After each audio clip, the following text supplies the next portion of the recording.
তো 2025 সনে জানুয়ারিতে সেই আমেরিকার ক্ষমতা পরিবর্তন হয়ে আমেরিকার প্রেসিডেন্ট হয়েছেন ডোনাল্ড ট্রাম্প। তারপর থেকেই পৃথিবীর ইতিহাস একটা পরিবর্তনের রূপ ধারণ করেছে, পরিবর্তন হয়েছে। অর্থাৎ পৃথিবীর মধ্যে নৈরাজ্য, জুলুম, নির্যাতন বেড়েই চলছে, কোনো দিক থেকে কমতেছে না। বিশেষ করে এই জুলুম আর নির্যাতনের শিকার হচ্ছে মুসলিম সম্প্রদায়, মুসলমানেরা।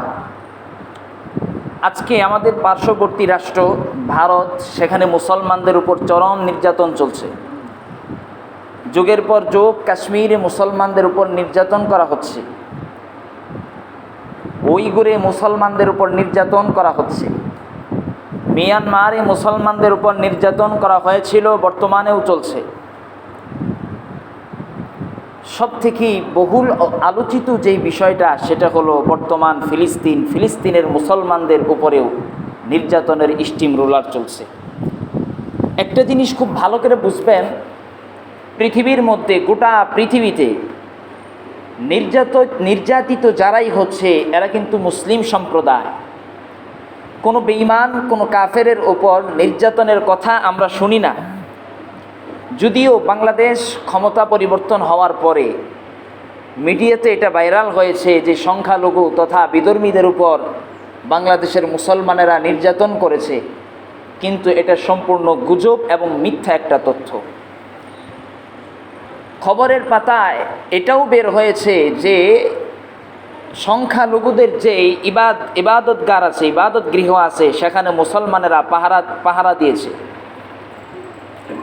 ওদের উপর কোনো নির্যাতন হয় নাই, কিন্তু বাংলাদেশকে একটা কঠিন পরিস্থিতিতে ফেলানোর জন্যে এই সমস্ত মিডিয়াগুলো বাংলাদেশকে এইভাবে প্রচার করেছে যে সংখ্যালঘুদের উপর নির্যাতন করছে।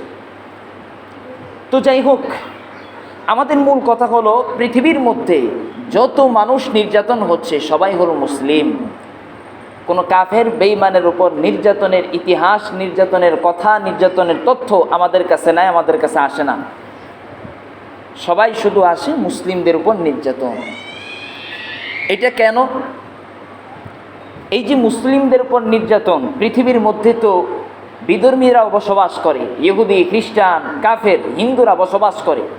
তাদের উপর নির্যাতন না কেন, আমাদের উপর নির্যাতন কেন?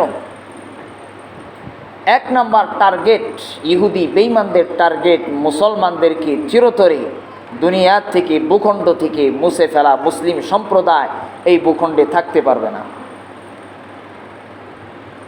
ইহুদিরা পরস্পরে তারা কিন্তু সংঘবদ্ধ, ঐক্যবদ্ধ। আল্লাহ তাআলা বলেন, ইয়া আইয়ুহাল্লাযীনা আমানু লা তাত্তাখিযুল ইয়াহুদা ওয়ান নাসারা আউলিয়া। আল্লাহ বলেন, হে দুনিয়ার ঈমানদারেরা, খুব ভালো করে বুঝেন, আল্লাহ ঈমানদার যারা আছেন তাদেরকে সম্বোধন করে বলতেছেন, হে দুনিয়ার ঈমানদারেরা, ঈমানদার সম্প্রদায়, তোমরা ভালো করে শোনো, তোমরা ইহুদি, নাসারা, খ্রিস্টানদেরকে কখনো বন্ধুরূপে গ্রহণ করিও না, তাদেরকে বন্ধু বানায়ও না। আজকে খেয়াল করে দেখেন, আজকে এই বাংলাদেশে স্কুল, কলেজ, ভার্সিটিতে একই রুমে, একই সাথে মুসলিমও পড়ে, বিধর্মীরাও পড়ে। আমি সেটা নিয়ে কিছু বলবো না, পড়া দূষণীয় নয়, তবে মুসলিম হিসাবে, মুসলিম সন্তান হিসাবে তাদের সাথে বন্ধুত্বমূলক সম্পর্ক রাখা কখনো বৈধ নয়, ঠিক না। আল্লাহ আমাদের বোঝার তৌফিক দান করুন। আল্লাহ বললেন কি, তোমরা ইহুদি, খ্রিস্টানদেরকে বন্ধুরূপে গ্রহণ করিও না। কেন?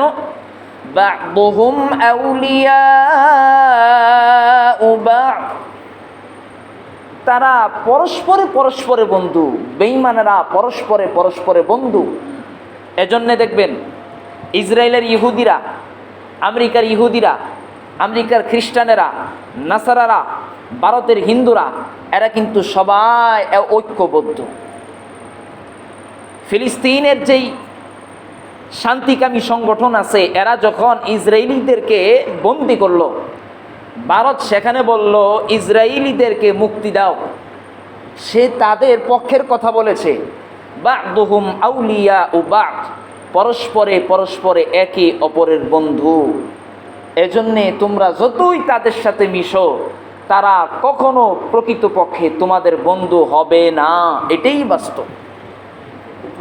আল্লাহ রসুল সাল্লাল্লাহু আলাইহি ওয়াসাল্লাম মক্কা থেকে হিজরত করে যখন মদিনায় আসলেন, মদিনায় আসার পরে মদিনায় আগে থেকেই বসবাস ছিল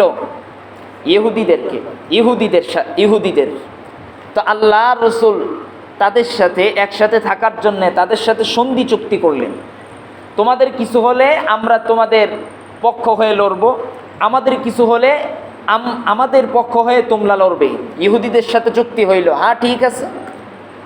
যখন একটা সমস্যা হলো, তখন ইহুদিরা বলল, আমরা মুসলমানদের সাথে নাই, আমরা মক্কার কাফেরদের সাথে। মুহাম্মদ শুনে রাখো, আমরা তোমাদের সাথে নাই।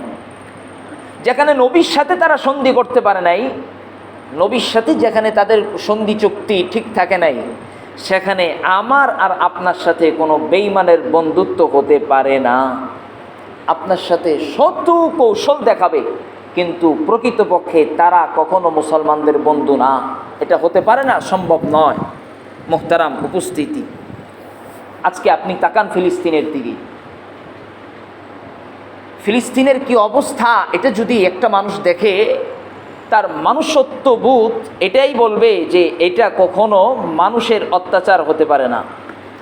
এটা একজন মানুষের যদি মানুষত্ব থাকে, তাহলে এই পরিমাণ অত্যাচার মানুষদের উপর করতে পারে না। পুরা গাজা শহর তারা একেবারে নিশ্চিহ্ন করার জন্যে, নিশ্চিহ্ন করতে তারা উঠে পড়ে লেগেছে। মুহতারাম উপস্থিতি, আজকে ছোট ছোট বাচ্চাদেরকে হত্যা করা হচ্ছে, শহীদ করা হচ্ছে, নারীদেরকে শহীদ করা হচ্ছে, যুবক ভাইদেরকে শহীদ করা হচ্ছে, বৃদ্ধ বাবাদেরকে শহীদ করা হচ্ছে। যখন তাদের চিত্রগুলো, ভিডিও ফুটেজগুলো সামনে আসে, তখন নিজেকে কিন্তু আর ঠিক রাখা যায় না। অনেক কষ্ট হয় সেই সমস্ত বিষয়গুলো যখন চোখের সামনে আসে।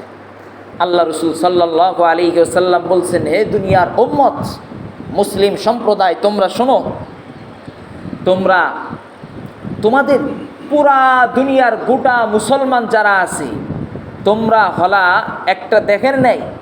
যখন তোমাদের একটা দেহের মধ্যে একটা অঙ্গ যখন আঘাতপ্রাপ্ত হয়, পুরা শরীর যেরকম ব্যথা লাগে, তোমরা ব্যথা পাও, ঠিক পৃথিবীর যে কোনো জায়গায় একজন মুসলমানের উপর নির্যাতন হবে। যদি তোমার ব্যথা না লাগে, কষ্ট অনুভব না হয়, বুঝতে হবে তুমি এখনো ঈমানদার হতে পারো নাই। ফিলিস্তিনের ওরা মুসলমান, ভারতের ওরা মুসলমান, উইগুরের ওরা মুসলমান, কাশ্মীরের ওরা মুসলমান, ওদের উপর নির্যাতন হচ্ছে। আমাদের কষ্ট লাগা দরকার, কষ্ট অনুভব হওয়া দরকার।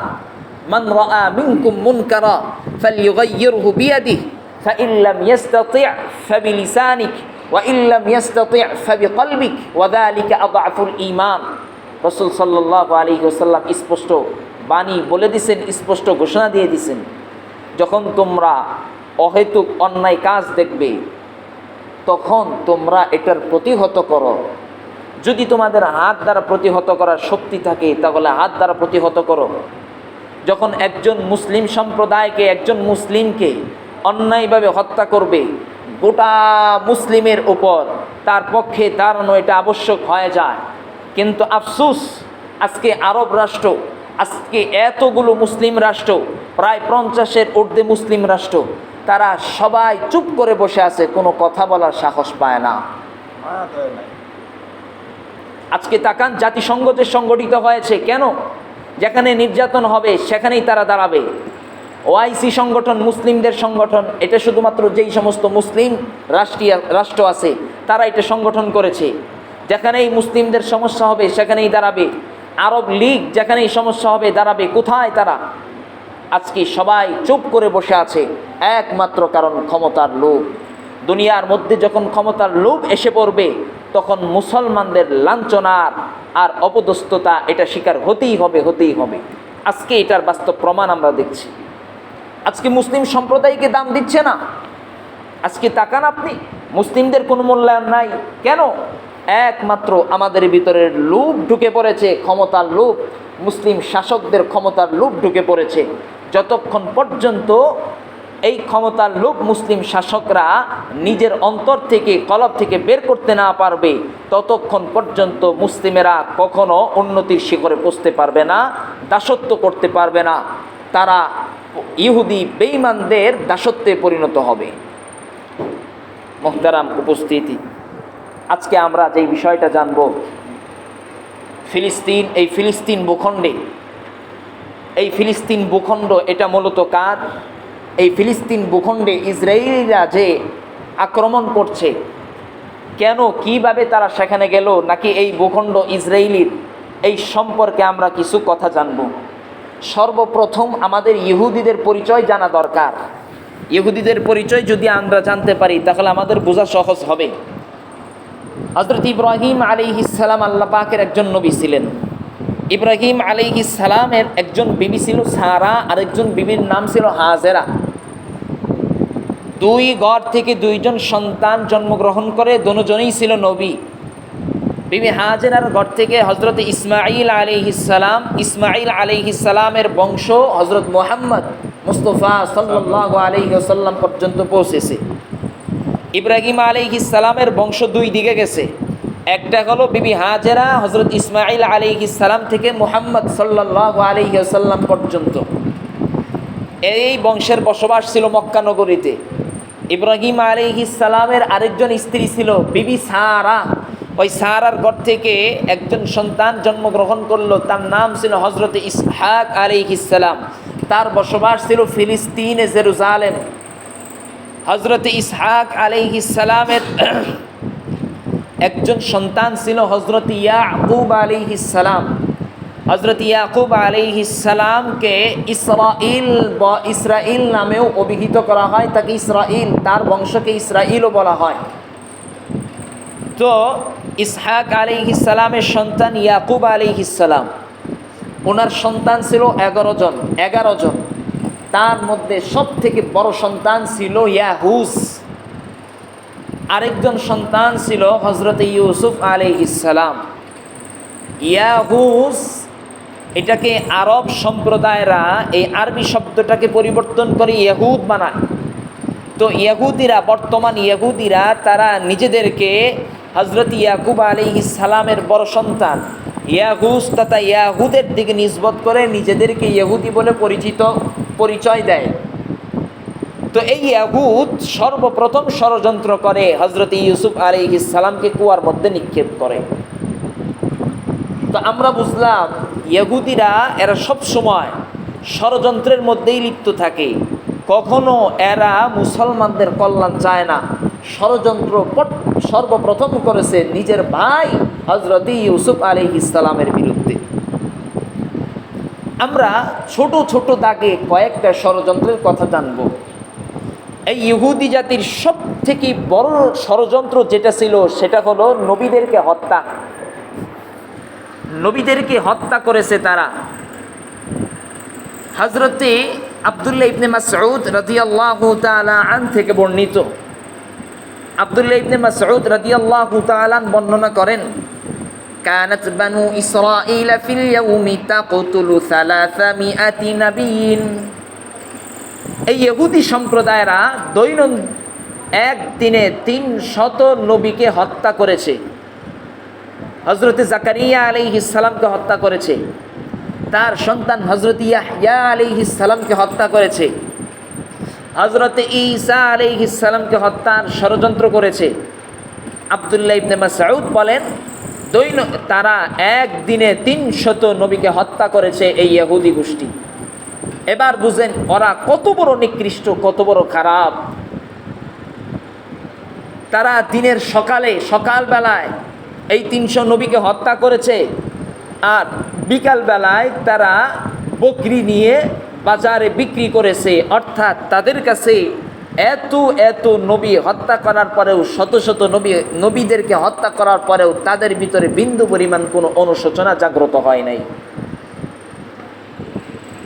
আশ্চর্যের বিষয় হলো তাদের হত্যার কথা আল্লাহ পাক কোরআনেও বলছেন, তোমরা যদি মুমিন হতে তাহলে কেন তাদেরকে হত্যা করেছো? ওয়া ফারিকান তাকতুলু, তোমরা তো আমার কিছু বাণীকে অস্বীকার করেছো এবং নবীদেরকে হত্যা করেছো, অতএব তোমরা মুমিন হতে পারো না। আরও আশ্চর্যের বিষয় হলো আমাদের নবীজি সাল্লাল্লাহু আলাইহি ওয়াসাল্লামকেও হত্যার ষড়যন্ত্র করেছে। আমাদের নবীজি সাল্লাল্লাহু আলাইহি ওয়াসাল্লামকে বিভিন্নভাবে হত্যার ষড়যন্ত্র করেছে। এক নাম্বার হলো ইহুদিদের একটা গোত্র আছে বনু নাজির, মদিনার একটা গোত্র আছে বনু নাজির। এই বনু নাজির তারা আল্লাহ রসুলকে দাওয়াত দিলেন। আল্লাহ রসুল সাল্লাল্লাহু আলাইহি ওয়াসাল্লাম কতিপয় সাহাবীদেরকে নিয়ে সেখানে গেলেন। যাওয়ার পরে ইহুদিরা ষড়যন্ত্র করলো আল্লাহর রসুলকে হত্যা করতে হবে। তো একটা দেওয়ালের সাথে হেলান দিয়ে আল্লাহ রসুলকে বসাইছেন। বসানোর পরে উপর থেকে তারা বিরাট বড় পাথর নিক্ষেপ করবে, আল্লাহ রসুলের উপরে পড়বে, সাথে সাথে আল্লাহ রসুল দুনিয়ার থেকে বিদায় হয়ে যাবে, নাউজুবিল্লাহ। কিন্তু একটা প্রবাদ বাক্য আছে, রাখে আল্লাহ মারে কে, মারে আল্লাহ রাখে কে। আল্লাহ তাআলা আল্লাহর নবীকে ওহীর মাধ্যমে জানায়া দিলেন। আল্লাহ পাকের অশেষ কুদরতে আল্লাহর নবীকে হেফাজত করলেন। দাওয়াত দেওয়ার মাধ্যমে হত্যার চেষ্টা করছেন। যখন এটা সফল হলো না, তখন তারা চিন্তা করলো খাবারের মধ্যে বিষ প্রয়োগ করে হত্যা করব। এক মহিলা ছাগলের গোশত রান্না করছে, ওটার মধ্যে বিষ মিশায়া দিছে। আল্লাহ রসুলের দরবারে হাজির করছে, ইয়া রাসূলুল্লাহ, আপনার জন্য হাদিয়া। আল্লাহ তাআলার নবী যখন গোশত মুখে নিছে, তখন গোশত বলে দিয়েছে, নবীজি আপনি এটা গ্রহণ করিয়েন না, খায়েন না, এটার মধ্যে বিষ মিশায়া দিছে ইহুদি। অন্য বর্ণনায় আসছে আল্লাহ রসুল যখন মুখে ওই বিষযুক্ত গোশত টুকরা মুখে নিছে, সাথে সাথে জিবরাইল আমিন আসছে। আসার পরে জিবরাইল আমিন বলতেছে, নবীজি আপনি এটা মুখে দিয়েন না, এটার মধ্যে বিষ মিশানো।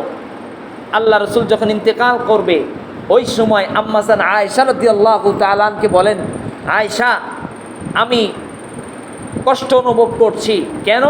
বলে ওই যে আমার মৃত্যুর 3 বছর পূর্বে এক ইহুদি বিষযুক্ত গোশত আমাকে খাওয়িয়েছিল, সেটার প্রভাব এখন আমার শরীরে পড়ছে, এটার কারণে আমার খুব যন্ত্রণা হচ্ছে। এখন এইভাবেও পারল না, সর্বশেষ জাদু করে নবীজিকে হত্যা করার চেষ্টা করলো। লাবিদ নামে এক মহিলা, লাবিদ ইবনে আসাম নামে এক মহিলা আল্লাহ রসুলকে জাদু করলো। 11টা গিট্টু দিয়া আল্লাহ রসুলকে হত্যা করবে। কিন্তু আল্লাহ তাআলা আল্লাহ নবীজিকে দুনিয়ার মধ্যে রাখবেন। আল্লাহ তাআলা ওহীর মাধ্যমে জানায়া দিলেন, নবী সূরা ফালাক আর সূরা নাস পড়েন। এখানে 11টি আয়াত আছে এই 2 সূরার মধ্যে। একটি করে আয়াত পাঠ করেন আর একটি করে গিট্টু খুলে যাবে। এজন্য আমাদের সমাজে দেখবেন, এখানে একটা আমলের কথা বলি, আমাদের সমাজে দেখবেন অনেকে এই ষড়যন্ত্রের কারণে হিংসার বশবর্তী হয়ে হিংসার কারণে আরেকজনকে জাদু করে। তখন কি করবেন? দৈনন্দিন 2 বেলা, ফজরের পরে, ফজরের নামাজের পরে এবং মাগরিবের নামাজের পরে দরুদ শরীফ, সূরা ফাতিহা, আয়াতুল কুরসি, সূরা ইখলাস, কুল হুয়াল্লাহু আহাদ এবং কুল আউযু বিরাব্বিল ফালাক এবং কুল আউযু বিরাব্বিন নাস, এই 3টা সূরা 3 বার পাঠ করবেন। সূরা ফাতিহা একবার, দরুদ শরীফ একবার, আয়াতুল কুরসি একবার। এই 3 কুল 3 বার পড়বেন। 3 বার পরে হাতের মধ্যে ফু দিয়া এই 2 হাতটা পুরা শরীরের মধ্যে বোলায়া দিবেন। ইনশাআল্লাহ কোনো বেঈমান আপনার কোনো ক্ষতি করতে পারবে না। যাই হোক, তাহলে আমরা ইহুদিদের ষড়যন্ত্রের কথা শুনছিলাম। ইহুদিরা নবীদেরকে হত্যা করেছে, আমাদের নবীজিকেও পর্যন্ত ছাড়ে নাই। এখান থেকে আমরা বুঝতে পারি ইহুদি জাতি কখনো সভ্য জাতি হতে পারে না, ইহুদি জাতি কখনো এরা ভালো জাতি হতে পারে না। যখন দেখলো ইহুদি জাতির ষড়যন্ত্র বিরাট আকার ধারণ করছে, আল্লাহ রসুল সাল্লাল্লাহু আলাইহি ওয়াসাল্লাম তখন তাদেরকে মদিনা থেকে বের করে দিলেন এবং তাদের উপরে অভিশাপের ছাপ লাগায় দিলেন। তারা কখনো ভালো জাতি হিসাবে ফিরতে পারবে না, তারা অবশ্যই অভিশপ্তের মধ্যে থাকবে। রাসূল সাল্লাল্লাহু আলাইহি ওয়াসাল্লাম তাদের উপরে অভিশপ্তের ছাপ মেরে দিয়েছেন। আল্লাহ তাআলা কুরআনুল কারীমে বলেন, দুরিবাত আলাইহিমুয যিল্লাতু আইনামা সুকিফু দুরিবাত আলাইহিমুয যিল্লাতু ওয়াল মাসকানা ওয়া বাউ বিগদাবিম মিনাল্লাহ। আল্লাহ বলেন, ইহুদি জাতির উপর লাঞ্ছনার ছাপ মেরে দেওয়া হয়েছে, অর্থাৎ তাদের উপর লাঞ্ছনা থাকবেই, এটাই আবশ্যক, এটা থাকবে। তারা কখনো ভালো হয়ে ফিরতে পারবে না, তাদের উপর লাঞ্ছনা থাকবে। এবং দরিদ্রতা তাদের উপরে দরিদ্রতার ছাপ মেরে দেওয়া হয়েছে। কিয়ামতের ময়দানে আল্লাহ পাকের রাগ গুসা নিয়ে তারা আল্লাহ পাকের দরবারে ফিরবে। এজন্য আমরা বুঝলাম ইহুদি জাতি এরা সব সময় ষড়যন্ত্রের মধ্যে লিপ্ত। সেই পৃথিবীর ইতিহাস থেকে তাদের গোত্র, তাদের যেই জাতির ইতিহাস সূচনা লগ্ন থেকেই তারা ষড়যন্ত্রের মধ্যে লিপ্ত। আজও পর্যন্ত তারা মুসলমানদেরকে ধ্বংস করার জন্যে, এই ভূমি থেকে, পুরা পৃথিবী থেকে মুসলমানদেরকে উৎখাত করার জন্য এখনো পর্যন্ত ষড়যন্ত্রে লিপ্ত। 2 নাম্বার বিষয় আমরা জানলাম, পৃথিবীর মধ্যে হিন্দু জাতি আছে, খ্রিস্টান আছে, অন্যান্য জাতি আছে, কিন্তু এত বড় কথা আল্লাহ পাক অন্য কোনো জাতির ব্যাপারে বলেন নাই। একমাত্র ইহুদি জাতির ব্যাপারে আল্লাহ তাআলা বললেন, তাদের উপরে লাঞ্ছনার ছাপ মেরে দেওয়া হয়েছে, তারা হলো অভিশপ্ত, তারা অবশ্যই অভিশপ্তের মধ্যে থাকবে। 3 নাম্বার পয়েন্ট, ফিলিস্তিন। এই ফিলিস্তিনের সংক্ষিপ্ত কোরআন এবং হাদিস থেকে পরিচয় জানব। হাদিসের ভাষ্য হলো শাম। বর্তমান পৃথিবীর 4টা রাষ্ট্রকে শাম বলা হয়। 1 number Jordan, 2 number Syria, 3 number পূর্ণ ফিলিস্তিন, যেখানে ফিলিস্তিনিরা বসবাস করছে, মুসলমানেরা বসবাস করছে সেটা আছে, যেখানে বর্তমান ইহুদিরা বসবাস করছে সেটাও পূর্ণ ফিলিস্তিন। 4 নাম্বার হলো লেবানন। এই 4টা রাষ্ট্রকে একত্রে বলা হয় শাম। আল্লাহ তাআলা কোরআনুল কারীমে বলেন, আল্লাযী বারাকনা হাওলাহু লিনুরিয়াহু মিন আয়াতিনা। আমি আল্লাহ এই মাটির, এই ভূমির চতুর্পার্শ্বে বরকত রেখেছি। আল্লাযী বারাকনা হাওলাহু লিনুরিয়াহু মিন আয়াতিনা। আমি আল্লাহ এর চারপাশে বরকত রেখেছি।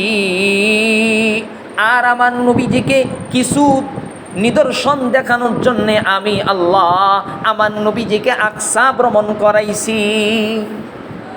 আল্লাহ তাআলা কোরআনেই বলছেন, এই আকসার চতুর্পার্শ্বে আমি আল্লাহ বরকত রেখেছি। তাহলে বুঝেন কত দামি। আল্লাহ তাআলা কোরআনের আরো বিভিন্ন জায়গায় একই কথা বলছেন। এই শাম, এই আকসা, ফিলিস্তিনের চতুর্পার্শ্বে আমি আল্লাহ বরকত রেখেছি। যখন কোনো জাতি দুর্বল হয়ে যায়, সেখানে যাও, তারা সত্যের উপর অটল থাকবে, অবিচল থাকবে, সেখানে বরকত নিহিত রয়েছে। আল্লাহ রাসূল সাল্লাল্লাহু আলাইহি ওয়াসাল্লাম এই শাম তথা জর্ডান, সিরিয়া, লেবানন এবং পূর্ণ ফিলিস্তিনের জন্য বিশেষভাবে দোয়া করেছেন। আল্লাহুম্মা বারিক লানা ফি শামিনা, আল্লাহুম্মা বারিক লানা ফি ইয়ামানিনা। আল্লাহ রাসূল বলেন, হে আল্লাহ, আপনি আমাদের জন্যে আমাদের শামে বরকত দান করেন, আপনি আমাদের জন্যে শামের মধ্যে বরকত দান করেন, আপনি আমাদের জন্য ইয়ামানের মধ্যে বরকত দান করেন। সাহাবীরা প্রশ্ন করলেন, ইয়া রাসূলুল্লাহ, আমাদের নজদের মধ্যেও কি বরকত দান করবে? আল্লাহ রাসূল বলেন, আল্লাহুম্মা বারিক লানা ফি শামিনা, আল্লাহুম্মা বারিক লানা ফি ইয়ামানিনা। হে আল্লাহ, আপনি আমাদের জন্যে শামের মধ্যে বরকত দান করেন, হে আল্লাহ আপনি আমাদের জন্য ইয়ামানের মধ্যে বরকত দান করেন। পুনরায় যখন আবার সাহাবীরা প্রশ্ন করলেন, ইয়া রাসূলুল্লাহ, আমাদের নজদের মধ্যেও, তখন আল্লাহ রাসূল সাল্লাল্লাহু আলাইহি ওয়াসাল্লাম বললেন, এই নজদের মধ্যে একমাত্র ভূমিকম্প এবং ফিতনা ফিতনা তথা শয়তানের শিং এই নজ থেকে উদিত হবে। তাহলে আল্লাহ রসুল সাল্লাল্লাহু আলাইহি ওয়াসাল্লাম এই শামের জন্য দোয়া করেছেন। এই শাম বড় বরকতময়। আল্লাহ রসুল সাল্লাল্লাহু আলাইহি ওয়াসাল্লাম এক হাদিসে বলেন, যদি তোমরা এমন একটা সময় পাও গোটা পৃথিবীতে যুদ্ধ লেগে গেছে, তখন তোমরা শামে যাও, মসজিদে আকসায় যাও, সেখানে তোমরা যুদ্ধ করবে। তাহলে বোঝা গেল এই ফিলিস্তিন ভূমি এটা পবিত্র ভূমি, এটা অত্যন্ত দামি ভূমি। এবার আসেন, ইহুদিরা কীভাবে এই ফিলিস্তিনে প্রবেশ করে। একটা কথা আমাদের মনে রাখতে হবে, আপনি ইতিহাস ঘাটেন, ইতিহাস পড়েন, ইতিহাসে কোথাও এটা দেখতে পারবেন না এই ইহুদিদের এককভাবে কোনো রাষ্ট্র আছে, এটা আপনি ইতিহাসের মধ্যে পাবেন না, কোনো ইতিহাসে নেই। ওদের রাষ্ট্র এককভাবে কোনো রাষ্ট্র নেই। ওরা যখন যেখানেই বসতি স্থাপন করেছে, সেখান থেকেই তাদেরকে বের করে দেওয়া হয়েছে। ইংল্যান্ড থেকে তাদেরকে বের করে দেওয়া হয়েছে, বেলজিয়াম রাষ্ট্র থেকে তাদেরকে বের করে দেওয়া হয়েছে, ফ্রান্স থেকে তাদেরকে বের করে দেওয়া হয়েছে, হল্যান্ড নামক একটা রাষ্ট্র আছে, সেখান থেকে তাদেরকে বের করে দেওয়া হয়েছে। এই রকম পৃথিবীর যে কোনো রাষ্ট্রেই তারা বসতি স্থাপন করেছে, তাদেরকে কেউ জায়গা দেয় নাই। অথচ সেই সমস্ত রাষ্ট্রও কিন্তু ইহুদি খ্রিস্টানদের রাষ্ট্র, মুসলমানদের রাষ্ট্র না।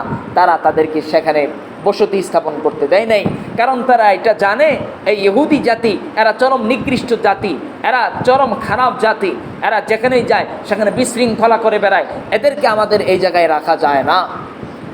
ইহুদিরাও বেঈমানেরাও তাদেরকে জায়গা দেয় নাই। আপনারা জেনে আশ্চর্য হবেন, নিজেকে যিনি এক ব্যক্তি ইহুদি বলে পরিচয় দিত, নাম সবাই জানেন, হিটলার নাম। ওই হিটলার নিজেও ইহুদি ছিল। সে নিজে 60 লক্ষ ইহুদিকে হত্যা করেছে, 60 লক্ষ ইহুদিকে হত্যা করেছে। এখন কথা হলো, কোনো মুসলমান তো হত্যা করে নাই, ইহুদি হয়ে ইহুদিকে কেন হত্যা করলো? এটার প্রশ্ন, এটার জবাব এখন আমরা পাচ্ছি। গোটা পৃথিবীতে তারা রাজত্ব করছে, গোটা পৃথিবীর উপর তারা শক্তিধর হয়ে আছে। এটা হাদিসের ভাষ্য, হাদিসের কথা। তারা রাজত্ব কায়েম করবে, কিন্তু তাদের রাজত্ব কখনো স্থায়ী হবে না, এটা সীমিত সময়ের জন্যে। আজকে দেখেন আপনি এই ফিলিস্তিনের উপর যে নির্যাতন চালাচ্ছে, আমরা শুধুমাত্র জানি একমাত্র ইহুদি রাষ্ট্র একাই ওরা নির্যাতন চালাচ্ছে, এই কথা ভুল এবং এই ধারণাও ভুল।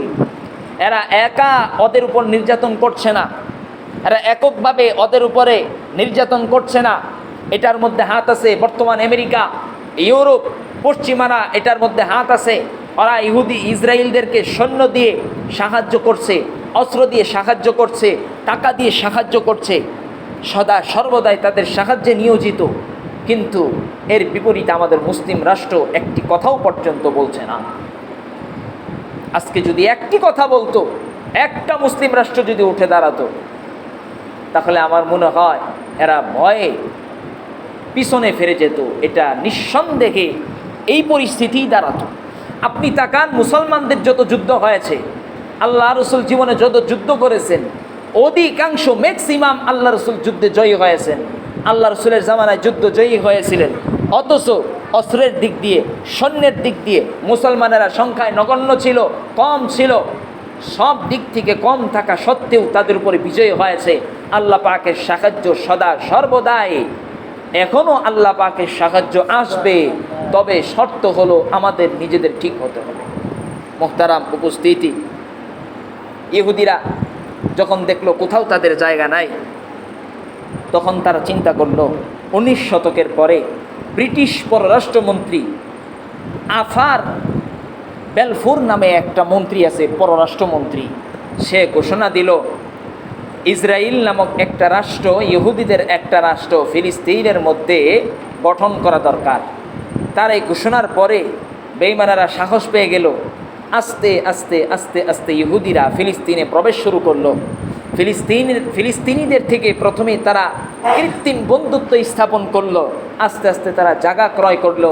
ভারতের আলেম উলামারা, হুসাইন আহমদ মাদানী রহমতুল্লাহ আলাই, পাকিস্তানের আলেম উলামারা স্পষ্ট ফতোয়া দিয়েছিল, আরবের হক্কানি উলামায়ে কেরামেরা স্পষ্ট ফতোয়া দিয়েছিল, এই ফিলিস্তিনিরা তোমরা শোনো, তোমরা এই ইহুদিদের কাছে এক টুকরো জমিও বিক্রি করো না। ইহুদি মুসলিমরা বলল, আমরা জমি বিক্রি করছি, এতে আমাদের লাভ হচ্ছে, এতে করে তোমাদের নাক গলানোর কিছু নেই। যখন আলেম ওলামাদের কথা শুনল না, আজকে তাদের এই পরিস্থিতি, এই পরিমাণ পরিস্থিতির শিকার তারা হয়েছে। 1948 সনে বিরাট বড় একটা যুদ্ধ হলো। 1948 সনে আস্তে আস্তে 1919 সন থেকে 17 সন থেকে আস্তে আস্তে ইহুদিরা এই ফিলিস্তিনে প্রবেশ শুরু করলো। 1948 সন পর্যন্ত ইহুদিদের প্রবেশ দ্বারায়, ইহুদিদের সংখ্যা দ্বারায় 6 লাখ। এভাবে আস্তে আস্তে তাদের সংখ্যা দীর্ঘায়ী হচ্ছে। তো তারা বল প্রয়োগ করে ফিলিস্তিনিদেরকে সরায়া দিয়েছে। 1948 সনেই একটা রক্তক্ষয়ী যুদ্ধ হয়। সেই যুদ্ধে মাত্র 6 দিন যুদ্ধ হয়। যুদ্ধের মধ্যে প্রায় পুরা ফিলিস্তিন ইসরায়েলিরা দখল করে নেয়। গাজা সহ বেশ কয়েকটা অঞ্চল মিশর এবং অল্প কিছু অঞ্চল পশ্চিম তীর এবং অল্প কিছু অঞ্চল জর্ডান দখল করে নেয়। এর কিছুদিন পরে 1960 সনের পরে 66 সন সম্ভবত ওই সময় একটা যুদ্ধ হয়। ওই যুদ্ধে পুরা ফিলিস্তিন দখল করে নেয়। এভাবে আস্তে আস্তে আস্তে আস্তে পুরা ফিলিস্তিন দখল করে নেয়। শুধু দখল করেই তারা ক্ষান্ত নয়, মুসলমানদের উপর নির্যাতনের স্টিম রোলার চালাচ্ছে। যখন মুসলমানেরা নির্যাতন সইতে পারল না, তখন তারা ঘুরে দাঁড়ানোর চিন্তা করলো। তারা একের পর এক বিভিন্ন ঐক্যবদ্ধ সংগঠন কায়েম করে তাদের বিরুদ্ধে যুদ্ধ করার ঘোষণা দিল। তারা সশস্ত্র বাহিনী গঠন করলো। অনেক বাহিনী গঠন হয়েছে। বর্তমান সময়ে আলোচিত একটা সংগঠন নাম হলো হামাস। আজকে পশ্চিমা মিডিয়া এই হামাসকে জঙ্গিবাদী সংগঠন বলে পরিচয় করছে, অথচ এটা কখনো জঙ্গিবাদী সংগঠন হতে পারে না। কেননা তারা আকসাকে মুক্ত করার জন্যে ইসরায়েলিদের বিরুদ্ধে লড়াই করছে। ফিলিস্তিনের পবিত্র ভূমি, নবীদের পবিত্র ভূমিকে মুক্ত করার জন্যে, আকসাকে মুক্ত করার জন্যে এই হামাস বাহিনী ইসরায়েলের বিরুদ্ধে লড়াই করছে। আর পশ্চিমারা তাদেরকে জঙ্গি সংগঠন বলে পরিচয় করছে। আরও আশ্চর্যের বিষয় হলো 2023 সনের 7 অক্টোবর, আজকে একটু 2-1 মিনিট সময় একটু বেশি নিব, কেউ মন খারাপ করেন না, ঘড়ির দিকে তাকায়েন না। 2023 সনের যে 7 অক্টোবর ভোরবেলায় অপারেশন আল আকসা নামে হামাস যেই হামলা করেছে ইসরায়েলিদের উপর, এটা অনেকেই বলে হামাস কেন আগে হামলা করেছে। বেঈমানেরা বলে সেটার কোনো দুঃখ নাই, কিন্তু আশ্চর্যের বিষয় আমাদের দেশের কিছু নামদারি সংগঠন, আহলে হাদিস নামক বন্ড কিছু সংগঠন, এরা বলে হামাস বলে জঙ্গি সংগঠন। এরা বলে হামাস এটা কখনো ভালো সংগঠন হতে পারে না, এরা মুসলমানদেরকে বেকায়দায় ফেলানোর জন্য আক্রমণ করেছে। নাউজুবিল্লাহ, আমরা মনে করে নিব এই সমস্ত বক্তব্য যারা দিবে এরা কখনো মুসলিম হতে পারে না। আমরা মনে করব এরাও ইসরায়েলিদের দালাল। এরকম বহু ছবি ভাইরাল হয়েছে, তাদের দলনেতা প্রধানেরা ইহুদিদের সাথে একই টেবিলে খাবার গ্রহণ করছে। আমরা সেদিকে যাব না, বাস এতটুকুই বলবো, এই হামাস কখনো জঙ্গিবাদী সংগঠন হতে পারে না। এখন আপনার কথা হলো, তাহলে কেন তারা এই 23 সনের অক্টোবরে কেন তারা আগে হামলা করেছে? এই প্রশ্নের জবাব যদি আপনাকে শুনতে হয়, তাহলে আপনার পূর্ণ ইতিহাস জানতে হবে। আজ এই দেড় বছর 2 বছর ধরে ফিলিস্তিনিদের উপর নির্যাতন হচ্ছে, বিষয়টা এরকম না। প্রায় 70 বছরের উপরে এই নিরীহ নিরস্ত্র মুসলমানদের উপরে নির্যাতন করছে। এটার ইতিহাস আপনাকে জানতে হবে। নির্যাতন ওরাই শুরু করেছে। ওদের মূলত ভূমি ছিল না, ওরা এখানে এসে প্রথমে কৃষি জমি ক্রয় করলো। এভাবে আস্তে আস্তে ওরা পূর্ণ ফিলিস্তিন বল প্রয়োগের মাধ্যমে ব্রিটিশ, আমেরিকা, ইউরোপের মাধ্যমে ওদের সমর্থনে, ওদের সহযোগিতায় এই পূর্ণ ফিলিস্তিন তারা দখল করে নিয়েছে। মুহতারাম উপস্থিত, আল্লাহ রাসূল সাল্লাল্লাহু আলাইহি ওয়াসাল্লাম একটা হাদিস বলেছেন, হে দুনিয়ার উম্মতেরা তোমরা শোনো, আমার উম্মতের একটা দল আল্লাহ তাআলার বিধানের উপর প্রতিষ্ঠিত হয়ে লড়ে যাবে, সত্যের উপর প্রতিষ্ঠিত হয়ে লড়ে যাবে। তারা শত্রুর মোকাবেলায় অত্যন্ত দৃঢ় থাকবে, অটল থাকবে। তারা কখনো পিছপা হবে না। তাদেরকে কেউ কোনো অর্থের লোভ দিয়ে, নারীর লোভ দিয়ে কখনো তাদেরকে পিছনে হটাতে পারবে না। তারা সর্বদাই সত্যকে সামনে নিয়ে সামনের দিকে এগিয়ে যাবে। আর তারা আল্লাহ রসুল সাল্লাল্লাহু আলাইহি ওয়াসাল্লামকে সাহাবায়ে কেরাম প্রশ্ন করলেন, ইয়া রাসূলুল্লাহ, এরা হলো কারা? তখন আল্লাহ রসুল সাল্লাল্লাহু আলাইহি ওয়াসাল্লাম বলল, এরা হলো ওই সমস্ত লোক যারা মসজিদুল আকসায় থাকবে এবং মসজিদুল আকসার আশপাশে থাকবে।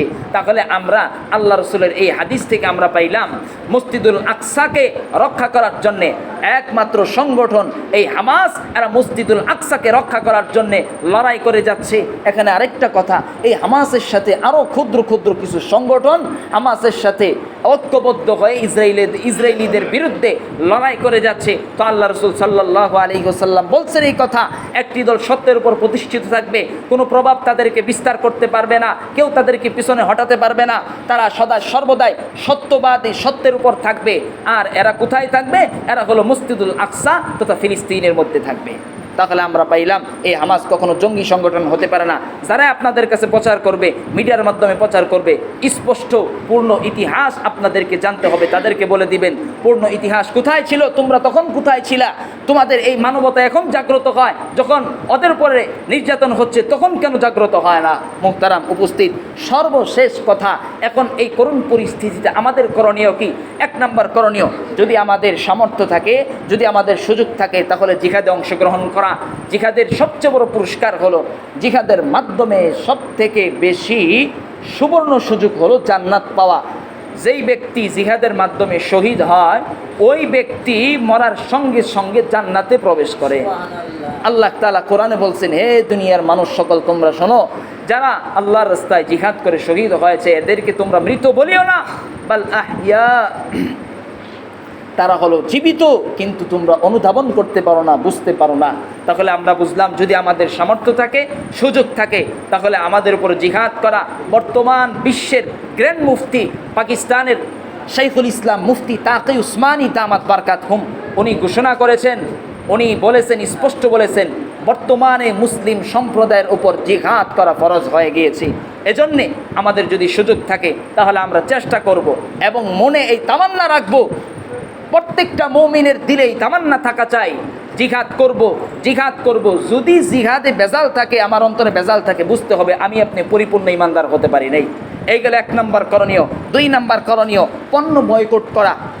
পণ্য বয়কট করা, বয়কট করার অর্থ ভাঙচুর না, বয়কট করার অর্থ পণ্য কিনে নষ্ট করা না, বরং বয়কট করার অর্থ হলো, বয়কট করার অর্থ হলো ওই পণ্য না কিনা, ইসরায়েলিদের পণ্য না কিনা এবং অন্যকেও এই দাওয়াত দেওয়া, এটাও জিহাদের শামিল হবে। আমাদের বাংলাদেশে ইসরায়েলিদের পণ্য এবং ইসরায়েলিদের সাথে সম্পৃক্ত, পশ্চিমাদের সাথে সম্পৃক্ত অনেক পণ্য আছে, যেরকম 7 আপ, যেরকম আপনার ফান্টা, এরপরে পেপসি, এরপরে কোকোকোলা, এরপরে পিৎজা হাট, এরপরে KFC সহ হুইল সাবান, হুইল পাউডার, এই জাতীয় আরও যত সাবান আছে, সাবান, এরপরে পানীয় জাতীয় আরও যা কিছু আছে, এরপরে কিনলে পানি, এই সমস্ত পানীয়, এগুলো আমরা বর্জন করব আর একটু জোরে বলেন ইনশাআল্লাহ। এর বিপরীতে মরহুম দেলোয়ার হোসেন সাইদি রহমতুল্লাহ আলাইহি একটা কথা বলেছিলেন, তোমরা কোকোকোলা, পেপসি, 7 আপ না খাইয়া একটা ডাব খাও, এতে তোমাদের উপকার হবে, এতে তোমাদের উপকার হবে। পেপসি খাইবা, কোকোকোলা খাইবা, এই কোকোকোলা খাইবা, 7 আপ খাইবা, তোমাদের ক্ষতি হবে, লিভারের ক্ষতি হতে পারে, কিডনির ক্ষতি হতে পারে, কিন্তু একটা ডাব খাও,